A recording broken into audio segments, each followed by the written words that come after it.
Hello, I'm Sangeeta Waldron and welcome to episode 9 of Legacy Makers. Giles, would you like to introduce yourself? Yes, I'm Giles Trendle. I'm the former managing director of Al Jazeera English. I'm involved in a number of different media and climate change collaborations and doing this podcast with Sangeeta.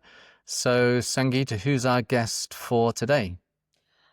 We are joined by Siphokazi Mpofu from South Africa, who is a puppeteer, and she's one of the creative forces behind something called The Herd. And The Herd is exactly what it sounds like, which are these life-size animals that have started in the Congo Basin, and they are making their way 20,000 kilometers, and they're going to finish off in the Arctic Circle. And these are puppets. These animals are puppets. Is that right, Sangeeta? Yeah, they are huge. They're to scale of a giraffe, of an elephant, of a gazelle, and they are made purposefully, with purpose, keeping the sustainability aspect in mind. And the herd is representing these animals in their natural habitat that are facing climate challenges. So this is a different kind of climate storytelling. Yeah, I like the idea of public participatory art, the way they're going to these different towns and cities and performing and telling the story of the importance of animals and climate, preserving the animal kingdom and all for the good of humanity and the climate. So it sounds really interesting. Yes. Well, I'm looking forward. Let's get into it. Yeah.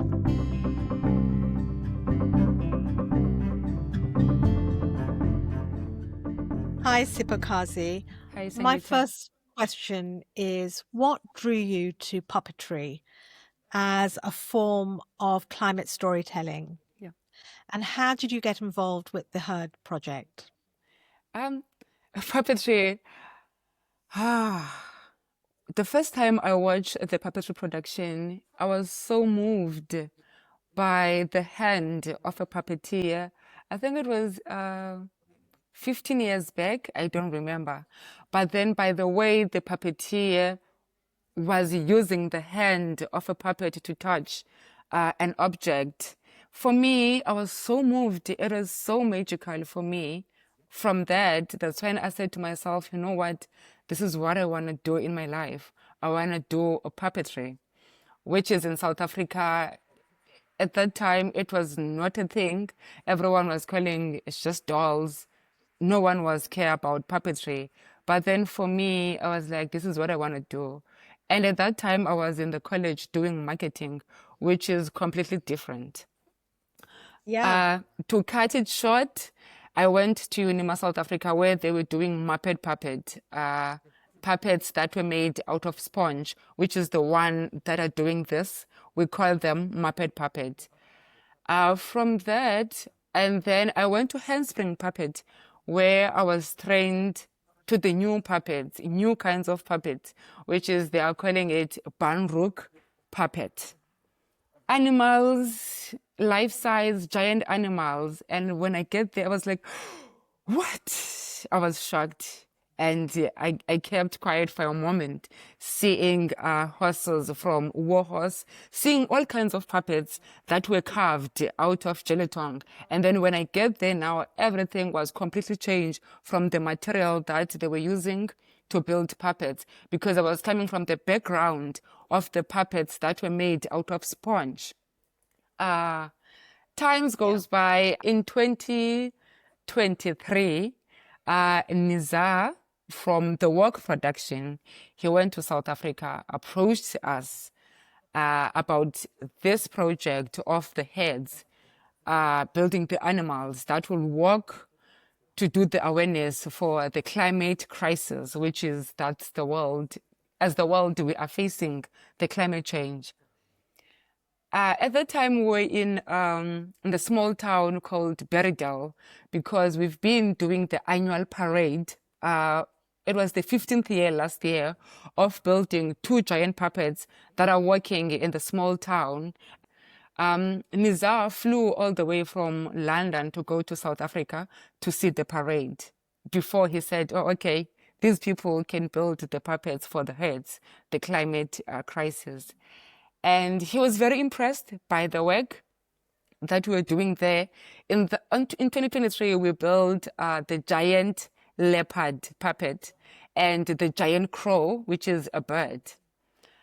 He was very impressed. He couldn't believe what we made. And then he said, guys, are you saying yes to build the puppets for the heads? And then we said yes. And we're so excited because he mentioned, you guys, we are going to use a cardboard. And we are going to use the recycled material. We're so excited that we are going to use the cardboard. It's going to be easy. A cardboard, we never use the cardboard. This is going to be easy. We started the project of the heads in South Africa in our workshop at the Center for Humanities Research, University of Western Cape. We started on the 15th of January 2024 to build the puppets of the heads. We start with the kudu. And again, we were experimenting on this project because we never built the puppets out of cardboard. So the puppet took us almost 3 months. And then we were saying, this is not going to work. We need to think of other materials that are eco-friendly because the project is about the climate crisis. And we're not going to use any material that is going to be harmful to the planet. So we tried this process of doing the triangular shape out of the cardboard, which is a piece of cardboard that is having the corrugation lines. So what we're doing, we're cutting a long piece and then we'll fold it and then do a paper mache on top of it and then try to do the triangular pieces. But then we said this process is very slow. We need to come up with something that is going to work because in 2025, the work needs to start. And then in around May, June, that's when we started to use the plywood, which is, again, that's the material that Ukwanda is using. So we use the structure of this animal is the plywood, but then the skin of the animals is the cardboard, which is the recycled material. We also use the rubber motorcycle, which is we are using for the joints. And then we are using the webbing tape, cotton tape, for the handles of the puppet. So we have material that is eco-friendly that we are using in these animals. And this project, for us, I think the fact that in Uganda we always do the productions with the animals because we always do themes for the awareness of the animals, that human beings need to take care of the animals. So when Nizar, the artistic director, approached Uganda and then say, Uganda, we have this idea of doing this project in London, and then we know how good you are and we believe you can do this. And then we said, yes, we can do it. Even though we came across so many challenges, tears, sweat, fights at the beginning. But then today we're okay, we can see this came to life. And again, the fact that we are saving the planet, I think that's very important for us because we always say awareness to the animals. Or now it's all about the problem that we are facing in this world, the climate crisis. And then in the process of this climate crisis, but again, there's a moving of people because this requires people. In each and every city, we have people who are working with us. So there's people moving with us. There's animals that are moving. So the migration of the animals is the same as the migration of the people. Yeah. I mean, first of all, I didn't realize, from a layman perspective, I didn't realize puppets there are so many different types of puppets. Yes, Sponge puppets, cardboard puppets, plywood. I didn't appreciate that. We have Muppet puppets, band rope puppets, marionette puppets. sock puppets. All these puppets are made of the different kinds of materials. Yeah. Yeah. And I have seen Warhorse, so I know the magic Oh, yes. that it is like a Yeah. living, breathing horse when you see that in Yeah. action. So a lot of detail has gone into this, a lot of planning. So Giles, would you like Yes, so to? Siphokazi, you mentioned, so this is public art, kind of Yes. participatory public art, and you're Yes. traveling to all these different cities around the world. Yes. And you talked about you doing it to raise awareness about the climate action. Yeah. Can you tell us about that link between the art that you're doing and the raising awareness about climate action? I think sometimes when we are using the object, it's easy for people to listen than a person having a mic and then speaking to the people. We need to save the world. But then the message out of these animals that are just quiet, and then the puppeteers, their job is to breathe through this object, which is the animals, to send the information out there, because everyone just stop and then look what is happening, and then they will ask. So I believe using the puppetry medium to send the message out there to people, they can listen. Even when we are working with these animals, people, they just look, and then you can see how emotional they are, even without, because some people, they just see animals that are working. So sometimes people, they can stop us and ask what is going on, and then we explain. I believe that's how like people, they are receiving the message of what we are doing. And the fact that now, because we started in Kinshasa, Nigeria, Dakar, Senegal, Morocco, Marrakesh, Casablanca, and now we've been receiving emails, people asking us, when are you coming to Mali? When are you coming to Kenya? And then now we have to answer them like, oh, okay, that was the route that we planned. But then we'll see what is going to happen in future. Maybe we can come back to your cities. So I believe people do get the message without us saying anything. They understand something is happening in our cities using the puppets. Puppets, it's so loud. Even though it's silent, it's not talking, but then it's very loud, because it do bring people together. People, they just follow without knowing what is happening, but then they can be curious and follow. That's how like they get to know the information of what exactly is happening. Yeah, and what sort of reaction have you had? Can you give us some examples of some of the reaction that you've had from some of the cities that you've been to?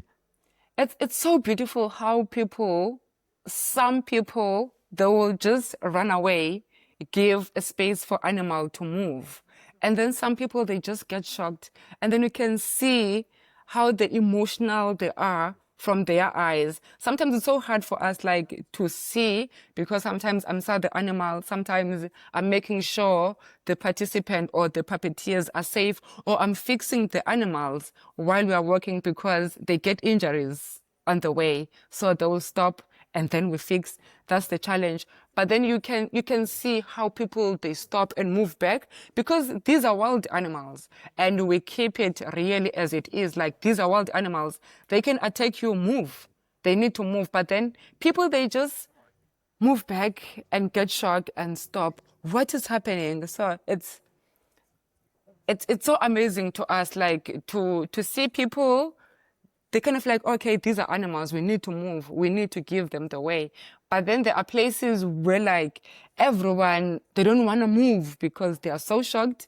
And then now the animals needs to charge straight to them, because these are wild animals. They are not from the zoo.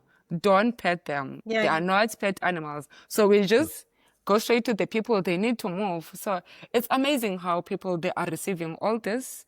So far, so good. Not any city that was like, oh, what is this? We don't have time for this. And so it's amazing how people are receiving us.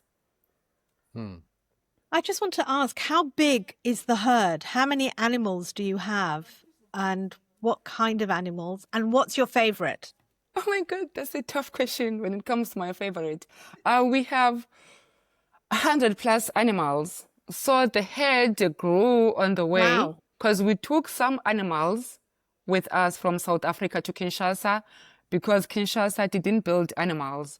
But then when we go to Nigeria, the herd was growing because Nigeria did build the wildebeest and the zebras. When we get to Dakar, Senegal, the herd was getting serious because again, Dakar, Senegal, they build baboons, zebras, the wildebeest, the giraffe, elephant. So we're having a big herd when we get to Dakar. Wow. When we get to Morocco, that's when we're having 100 plus animals, which is we have zebras, wildebeest, giraffe, elephant, velvet monkeys, baboons, gorillas, gazelles, kudu, so, and the reindeer. The more we go to Europe, we'll have wolves, African wild dog. So we have a lot of animals. Yeah, Yeah. a huge number. So is there a favorite? Come on, there must be. My favorite animal. My favorite animal. I love zebra. It's not my favorite. You know, when you design and build animals, you grow that attachment of like, it's so hard to choose the best because they're like my babies. Every time I see one needs a fix, I'm like, oh my God. And every time, so they're like my babies. It's so hard for me to say this is my best. But yeah, gazelle and the zebras, I love them. Yeah, and the cheetahs. I think the fact that the cheetah and the gazelle is controlled by one person, and then we get to play on your own. You get to understand. It's so hard to choose just one animal out of these, but yeah, zebra. I can see. Yeah, it's so hard. And Giles, go on. Well, no, I was going to, Siphokazi, I was going to ask, so you're in Paris now. Yes. You must be around halfway through your tour. I think you're going to Venice, then you're going to the UK, then Scandinavia. And Yes. I understand you're ending up in the Arctic Circle. Yes. What's the plan for the Arctic Circle? The plan is when we get there, and then I think that's when the animals will reach where they were going, because these animals are migrating from Africa to Norway. I think that's when they can rest, they can have fun. No one is going to control them. When we get there, that's the stop of the animals. That's when the journey ends. The animals will get enough water, the animals will get enough food, the animals will rest. Maybe some, before we get there, they will die, because even now, some of them are dying. Some of them, they get injuries, and then we becoming the doctors.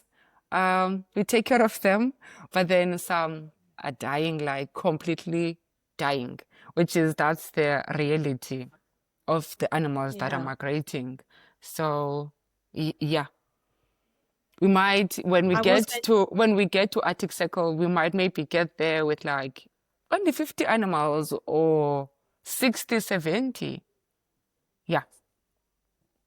And what happens to the herd of animals that are left? So say you're left with the 50, what will happen to that herd? We will once we'll keep that herd, obviously in London, where the work production is based. We'll keep the animals there, and we will listen what the people are saying. And again, it's all about like getting funding and then to continue with the journey. So I think let me just say, we will breathe in August when we get to Arctic Circle, and then said it's the end of the herds. We'll breathe and get some sleep. It's been like a long journey from making animals and working with the animals. We'll breathe and sleep and wake up and see what's next. Because it's so hard. It's so hard to say that's the end, we close. If the people are saying we need these animals to continue working, to continue spreading the awareness. So, yeah. Giles, I just have one quick question before you ask the last. I just want to ask, with the weather, is the weather a challenge? So if it's raining, does that impact the herd? Or are you you can weather any kind of storm? We can, but then when it comes to giraffe, because it's giraffe and it's life size, and again elephant, it's life size. So especially for the giraffe, if it's windy, obvious, there's no way the puppeteers can be out there with the giraffe. We don't want to break people's spine. Again, it's very important for us to take care of the puppeteers. When it's raining, it's okay. If it's not a heavy rain, it's okay. The heads can walk, because also, again, we are using the waterproof that is eco-friendly in the cardboard. But then if it's a heavy rain, there's no way we can take these animals out. They can all die. So we can have like a huge problem. But then if it's just a light, soft rain, the head can continue working. Yeah, the challenge can be the giraffe. There's no way we can have the giraffe out there if it's windy. But then again, if it's light rain, the giraffe can be out there with the elephant. Wow, thank you. Well, I mean, Yeah. I am sure the weather gods are looking upon you, and that Yes. We've been working without any distraction. Thank you to Mother Nature and the universe. It's been quite amazing journey. Yeah. So Siphokazi, we have a final question that we ask all our guests, and that is, if you were the leader of your country, what would you do? What's the one thing that you would do in order to try to make life better on the planet and save humanity and save the animals? In relation to climate change and the climate crisis, what is the one thing that you would do? The one thing that I can do if I was a leader in my country is to stop selling anything that is going to use a plastic and a bottle. Try to use things that are made out of wood, no more plastic, because the plastics and everything that is made out of a plastic is a problem everywhere. It's a huge problem. When you see the rivers are full of plastics. We can save the world, but then it's gonna be the long way. It's not gonna be the thing that is going to happen tomorrow. It will take time, but I believe people will save the planet one day. It will take time, but then it's going to happen. It is going to happen. The fact that people now, they can recycle plastics and cardboards, because in some areas it was so hard for us to get the cardboard because they recycle the cardboard. They can take the cardboard back to the places and get money back. Because I can see some places in Europe, people, they are taking the bottles back. So I so wish even in South Africa, we can do the same thing, have ways of taking the plastics back to the recycling place, not just like throw them anywhere where you are going. Yeah. Great answer. Thank you. Okay, It well, is a good answer. we wish you all the best on your journey with the herds, and we look forward to hearing all about it, and we wish you all the best of luck. Thank you so much for joining us. I'm Thank you so looking much. forward to seeing the herd. Yes, you when it are. comes to London. Yes, you are going to see the herd. Each and every city, we have city participants, which is, we are calling them locals. And then we have our eco company that is traveling with us, which is the 41 young people. So you'll see us Yeah, I'm stomping looking in your forward to city. that. Yeah. I'll be looking for the zebra. Okay. All right. Thank you. Thank you, Siphokazi. It's a pleasure. Thank you so much for having me. Thank you.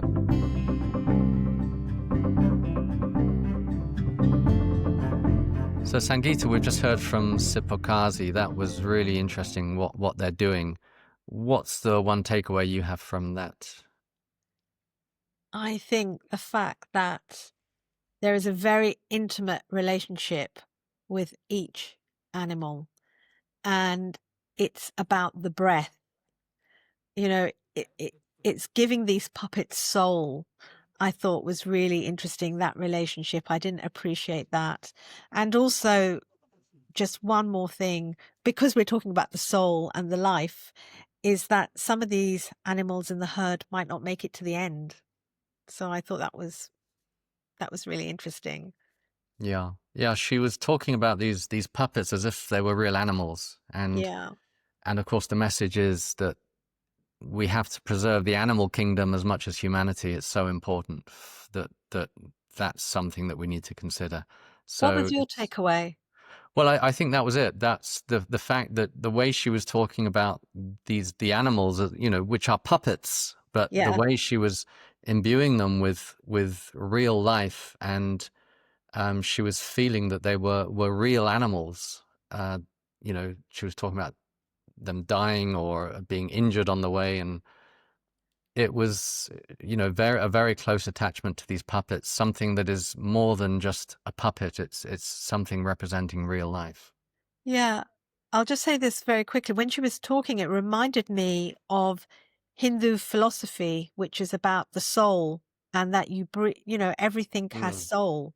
mm, And they seem to have this philosophy for these puppets, and that, mm, it's also a respect for the art form as mm, well. So I think it's a really interesting way to tell the climate story. It's a very mm. engaging way. It's a very intimate way as well. Yeah. Yeah, I'm So I look looking forward forward to to seeing seeing it. them when they Yeah, come to the UK. yeah, All right. Thank you, Sangeeta. See you yeah. soon. Catch you later. Bye. Bye.